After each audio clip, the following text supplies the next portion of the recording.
Hello, I'm the Greek Geek because I'm 50% Greek and 100% a geek. And in watching this movie for the first time in quite a few years, the DVD screen, I forgot, is making fun of this movie. In this movie, there is essentially a volleyball match going on between Ebirah and Godzilla, and this movie makes fun of it from the get-go in how ridiculous it is, like having it as like a sports kind of replay and that kind of thing. I got a big laugh out of that, so that was fantastic. But what surprised me the most is that this movie was much better than what I remember it. I was actually dreading watching this one again because I remember being so fucking bored with it the first time. But upon watching this again, I'm like, this actually isn't that bad. It's not great, but it's not that bad.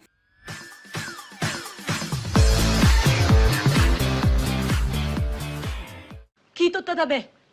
何度尋ねても屋台死んどりゃせんがの。金井さん、気持ちはようわかるがの、ヤタの乗っ取った漁船は南方海域で遭難したんじゃ。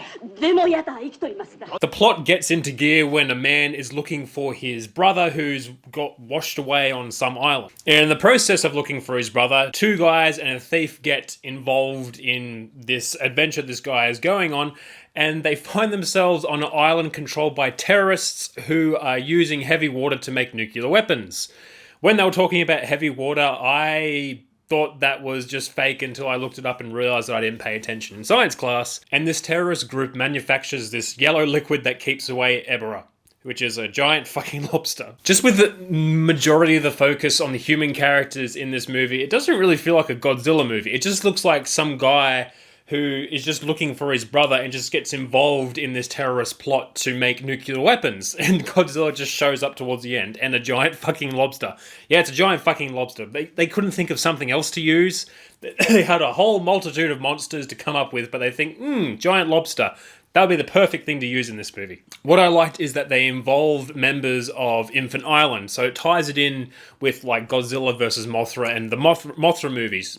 So that ties it in nicely, I thought. 火の出方を探るのが大事だ。俺は兄ちゃんが大事だ。だけども死にまっちゃ何もなんねえからな。行くぞ。よし。大は行きます。あそこには私たちの仲間がいます。よし。3対2。多数決だがどうする？俺は嫌だ。戦争反対。I actually quite enjoyed the characters in this movie, surprisingly. Ryota is just a guy who's looking for his brother. There's not really that much to him. The other two are just kind of comedic relief in the movie, but there's this thief that is quite likable. He kind of just gets involved in this unintentionally when his boat gets, well, it's not his boat, the boat that he was stealing got stolen from him when this Ryota is looking for his brother, and he gets involved unwillingly, and he's like a kind of devilish, charming kind of thief, and I liked his character. And some of my favorite parts of the movie is where this group of people, they're trying to escape from the terrorists, they're hiding from them and trying to get away from them in very comedic ways, like they're just hiding behind bushes, they use mirrors and that kind of thing, and it's just hilarious to watch. And as I said before, Godzilla isn't really in the movie until the end, and his foe is Ebirah, which is a giant lobster. Just as I said before, why did they pick a giant lobster to be the enemy of Godzilla in this movie? They had a giant moth, they've had a giant pterodactyl, they've had a giant three-headed space dragon thing, and they pick a giant lobster. Oh my god. And Mothra is in the movie for a bit, which I actually forgot about. ダメでした。ダメ？何が？モスラに聞こえなかったのです。モスラ？すると君はインファント島の人間なのか？だよと言います。 In this movie, Godzilla is shown to differentiate between which humans are friend or foe. He runs into our main characters and he doesn't do anything to them. He knows they're there and he just kind of sits there and takes a nap and doesn't really worry about him too much until the Red Bamboo send their jets to go take Godzilla out. That goes about as well as you'd expect. And a nice way they tied in previous movies is by having Mothra in this movie and involving the members of Infant Island. Tied it in very well so it feels like it's the same kind of world. Even though this takes place on a tropical island and next to no other Godzilla movies take place on a tropical island.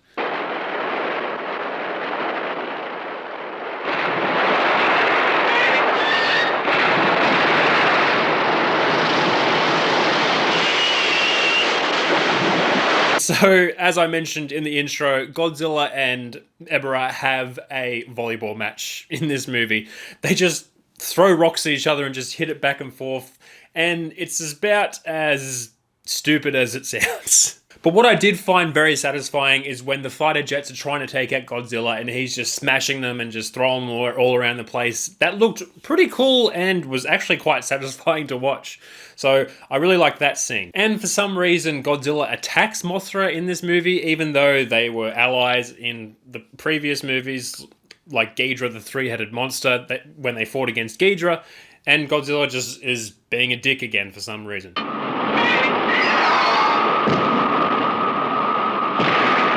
And I liked how they had some fight scenes underwater, of course, because you got a giant fucking lobster, so you got to have some scenes underwater.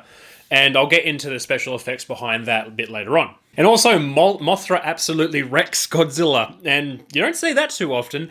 And this is one of the few movies where Mothra doesn't die, so good job, Mothra.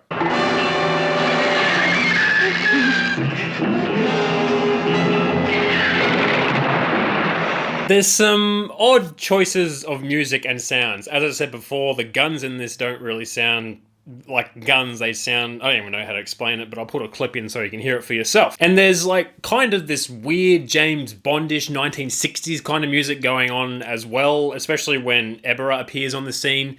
It doesn't really fit that well, especially when they do some really good shots of Ebirah being really big and ferocious off in the distance and really foreboding kind of presence, but they choose some very odd music.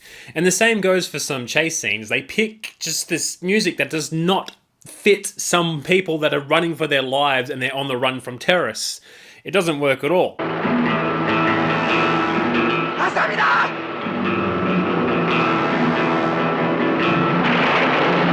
There's some really great shots of Ebirah, even though I think Ebirah is a fucking dumb concept. For example, when our main characters, they're on their boat and they're sailing in the storm, and you can see this giant claw off in the distance. I thought it looked really good, especially for the 1960s.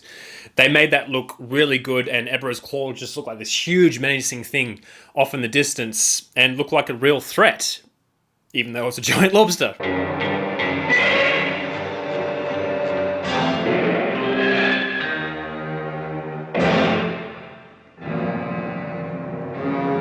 And this is just my opinion, but I thought the Godzilla suit in this one didn't look that great.